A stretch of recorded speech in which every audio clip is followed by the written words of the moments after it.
In a quiet village surrounded by wide green fields and tall trees, there lived a boy named Kabir. The village was small, with only a few dusty streets and humble houses made of clay and straw. People there knew each other well. They worked hard under the sun, earning just enough to fill their stomachs. Among them, Kabir's family was one of the poorest. Kabir's house had a roof that leaked every monsoon and cracked with heat every summer. The walls were thin. The floor was bare earth. When wind blew, it carried dust inside like an unwanted guest. Yet Kabir never complained. He was used to the sound of the wind whistling through the holes near the roof, just as he was used to his empty pockets. Most days the boy had no coins on him.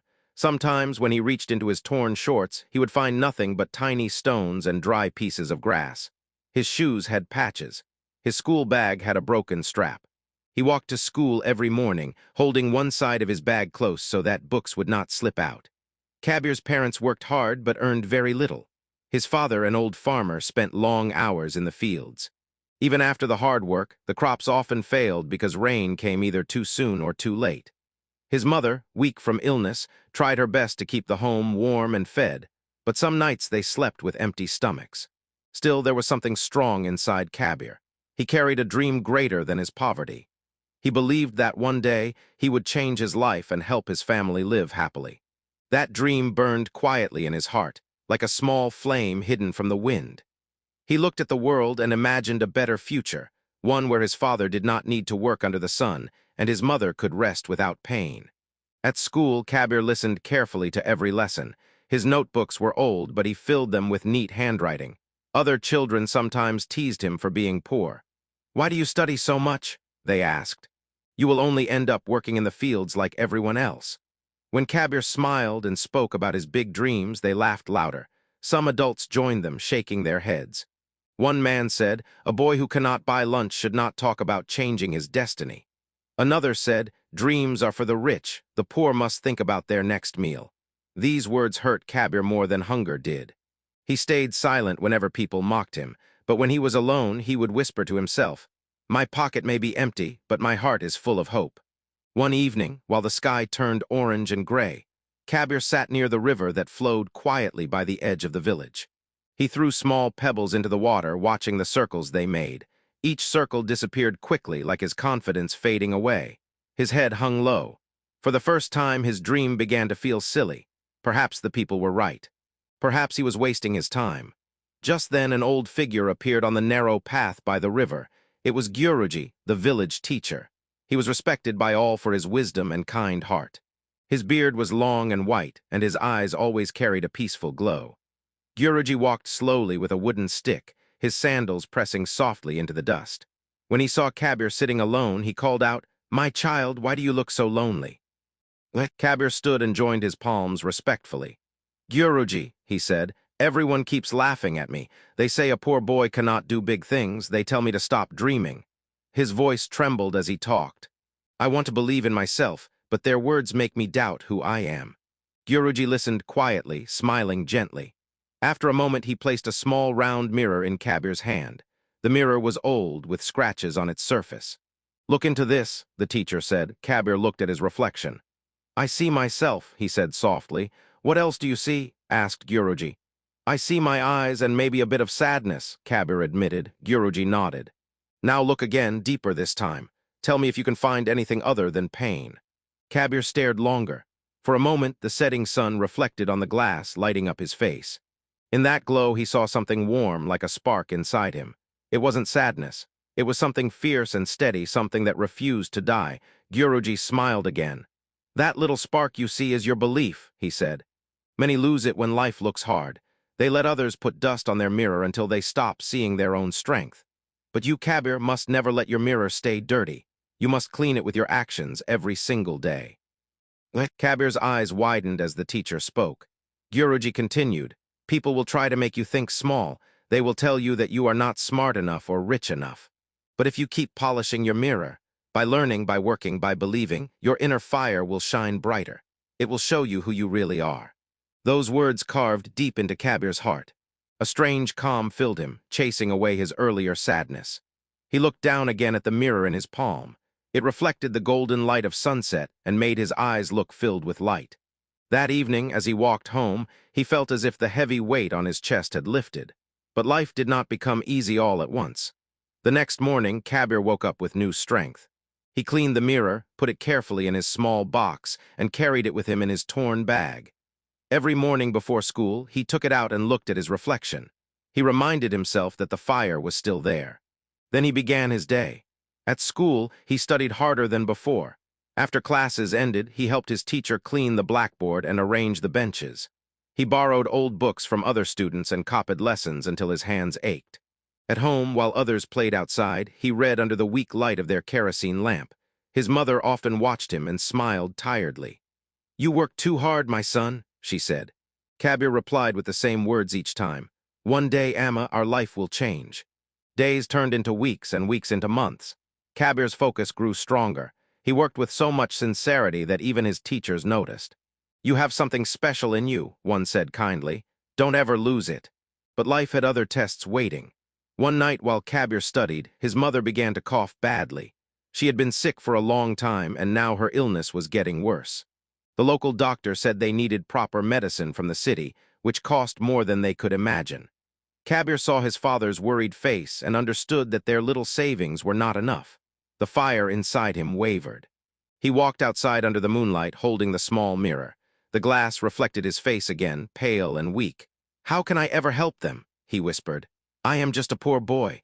Then he remembered Guruji's words. "Clean the dust with your actions." Kabir looked toward the village road that led to the tea stall where people gathered each evening. His heart started to race. He knew there was one thing he could do. If he wanted to keep his dream alive and help his family survive, he would have to do more than study. He would have to find work. As the first light of dawn touched the village, Kabir made a quiet promise to himself. He would not let poverty steal his fire. He would learn, he would work, and he would fight until his family could smile again. That morning, while others were still asleep, Kabir stepped out of his small house and walked toward the market street. He looked at the sunrise and whispered, "This is where my new chapter begins." And just as the first shopkeepers opened their doors, Kabir took a deep breath and turned the corner, toward the unknown path that was about to test his courage for the first time. Kabir stood near the small market road, clutching his old school bag and looking around with wide eyes. The morning sun was still soft, but the air was already filled with noise, shopkeepers shouting prices, children running with baskets, goats calling, and the smell of fresh tea rising from the corner stall. This was the part of the village where people came to buy, sell, and gossip. To others, it was just another day. But to Kabir, it was the beginning of something new. He walked toward the tea stall owned by a kind man named Ratan. The man had watched Kabir many times before, studying near the streetlight at night. Kabir joined his palms and said politely, "Uncle, can I work here after school? I can wash glasses or clean tables." Ratan looked surprised. "You, Kabir, you study so hard. Why do you want to work?" Kabir lowered his eyes. "My mother is unwell and we need money for her medicine. I will study during the day and work in the evenings." Ratan saw the honesty in the boy's eyes. After a moment, he nodded. "All right, come after school. You can start by washing glasses, but don't stop studying. Promise me that." Kabir smiled with relief. "I promise." That evening, Kabir began his first job. His hands trembled as he cleaned dozens of glass cups. The water was cold, and soap made tiny bubbles on his fingers. He served tea to customers, wiped tables, and carried plates with care. Many people recognized him and whispered among themselves. Some said, "Look, the dreamer boy has become a tea helper." Others smirked and shook their heads. At first, those words stung. But when Kabir thought of his mother coughing at home, he straightened his back and continued. He worked until nightfall, then returned home tired but proud. His palms were sore, but his heart felt strong. That night before sleeping, he took out the small mirror. In it, he saw his tired eyes, but also that old spark still shining faintly. "This is just the beginning," he murmured. Days passed. Morning meant school. Evenings meant work. Nights were for study under the flickering lantern light. Kabir learned to balance both worlds. He fell asleep many nights with his head resting on open books. Yet each sunrise, he woke up ready again. He carried his dream inside him like a secret engine. One weekend, when the tea stall was less crowded, a mechanic named Rafik came by. His repair shop was next door. He often saw Kabir working hard and was impressed by his attitude. One day, Rafik said, "Kabir, you're clever and quick. Come help me at the shop sometimes. I'll teach you to fix small things." Kabir's face lit up. Really, uncle? I would love that. So on weekends, Kabir walked to Rafik's workshop and watched how machines were opened, cleaned, and brought back to life. He learned about screws, wires, and tiny tools. His eyes sparkled each time he saw a broken fan start spinning again or a dead radio begin to sing. He realized how everything in the world could be fixed with patience, skill, and the right hands. Months rolled into years. Kabir now knew how to handle simple repairs, fans, torches, even old mobile phones that villagers brought in. His confidence grew quietly. He still studied late at night, refusing to skip school even when he was tired. People stopped mocking him and began respecting his determination. Children who used to laugh at his torn bag now borrowed his notes. At home, things improved little by little. Kabir bought his mother's medicine regularly, even if it meant skipping a meal. He repaired broken lanterns for neighbors without asking for money. Each time someone said, "You have magic in your hands," he smiled shyly. But Kabir knew it wasn't magic. It was faith and hard work tied together by endless hope. Years later, when Kabir finished school, he faced a new challenge. He had to decide what to do next. College was impossible to afford, yet he didn't want to stop learning. He looked again at the mirror Guruji had given him. Its edges had chipped with time, but the surface still showed his reflection. As he stared into it, he whispered, "I will learn in life's college then." Kabir gathered the small savings he had made from his part-time jobs. It wasn't much, but enough to buy a few tools and some spare parts. He found an unused corner outside Rafik's shop and hung a wooden board that read, "Kabir repairs mobile and small electronics." The letters were clumsy, painted by his own hand, but every stroke carried pride. The beginning was hard. Many people still doubted him. Some said, "He's too young, what can he fix?" Others ignored his little corner shop altogether. There were days when not a single person came by, but Kabir did not give up. Every morning he cleaned his table, arranged his tools, and waited patiently. Slowly things began to change. A farmer came with a broken phone. Kabir fixed it after hours of trying, charging almost nothing. The farmer spread the word and soon more people came. Piece by piece, day by day, his skill grew. Within a year, Kabir's corner became a busy spot in the market.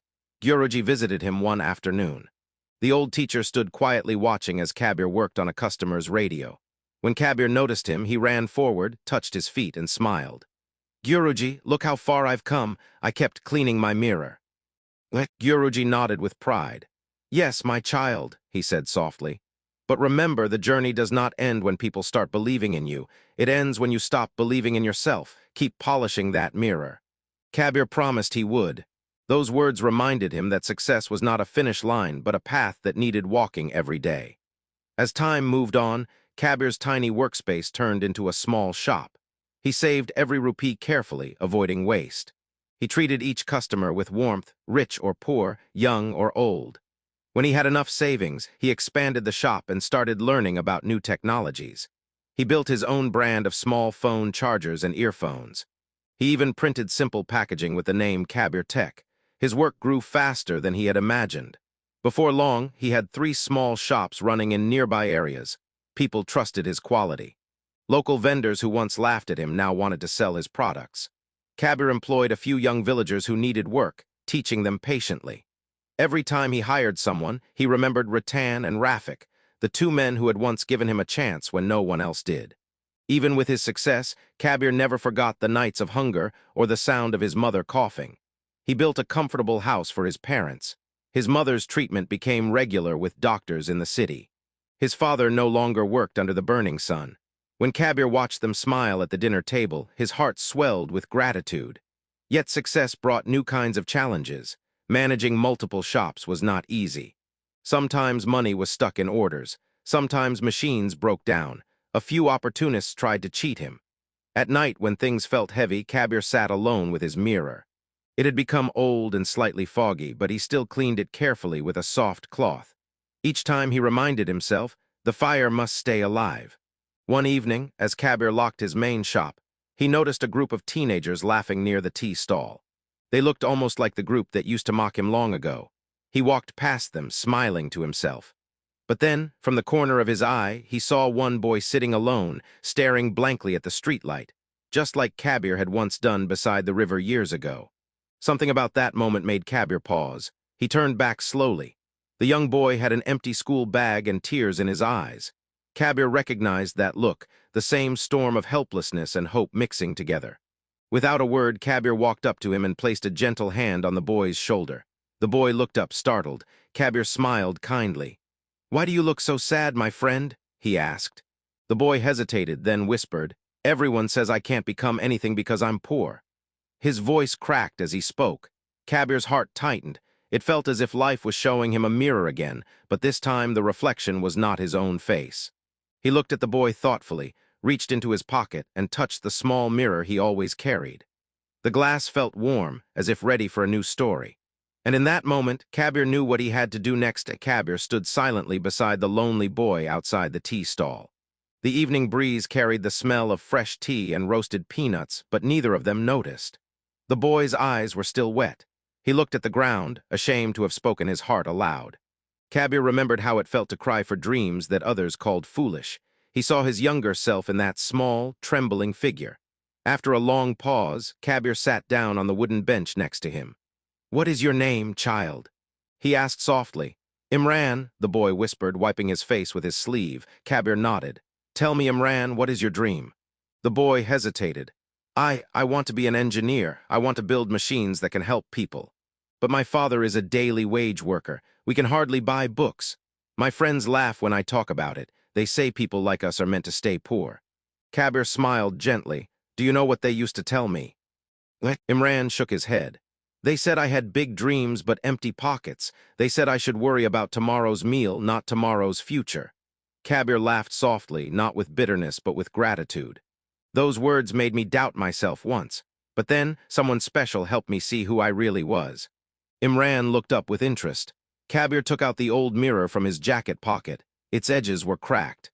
Its shine had faded from age and travel, yet to Kabir it was still beautiful. He handed it to the boy. "Here, look inside," Kabir said. Imran looked confused but did as told. "I see my face," he said shyly. Kabir leaned closer.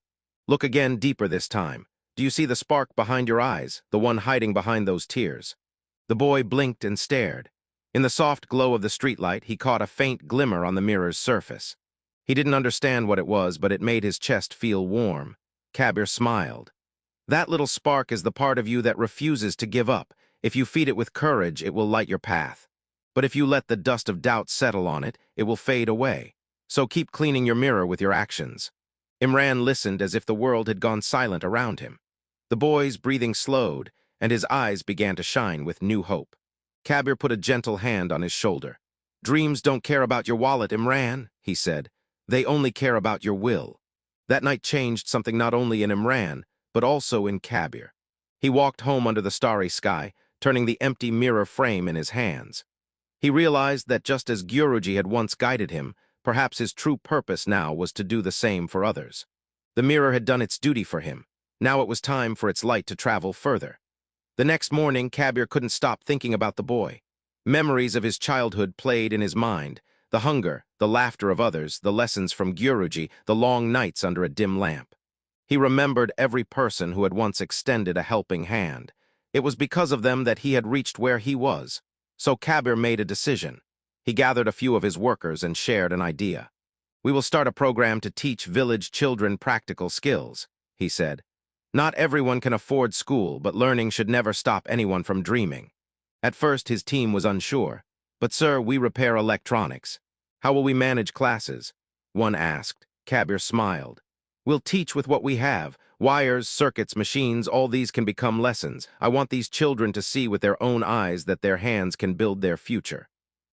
Word spread across the village, and soon, children began coming in the evenings. Some came barefoot, some with worn-out notebooks. Kabir rearranged the back room of his shop, turning it into a small training space. He taught them how to open a radio, how to fix a light bulb, how electricity flows like a river and lights can bloom at the touch of a switch. The children laughed and learned together. For the first time, many of them believed they could build something that mattered. Every weekend, Kabir invited older students to share their stories.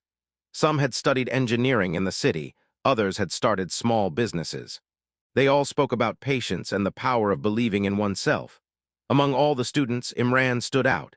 His curiosity was endless. He asked more questions than anyone and stayed after lessons to practice. Kabir saw his own reflection in the boy's determination. He often told him, "Remember, effort is the real wealth of the poor. Keep spending it and you'll never run out of value." Months turned into years again. Kabir's business flourished even more, but his true pride came from watching his students grow. Some of them had started repairing things on their own, others had begun saving for higher education. The village slowly changed. More children stayed in school. Parents who once pushed their kids to work now encouraged them to study. One day, Guruji came to visit. His hair had turned completely white and his steps were slower, but his eyes still carried that same calm glow. Kabir welcomed him warmly. He guided the old teacher around his shops and showed him the small classroom filled with children learning with joy. Guruji smiled, tears forming in his eyes. "You have done well, Kabir," he said softly. "You took one mirror and turned it into many lights. That is what true success means." Kabir bowed his head humbly. "Master, all this began because of your words. You taught me that belief is stronger than poverty. I simply passed that lesson forward." Guruji placed a hand on his shoulder.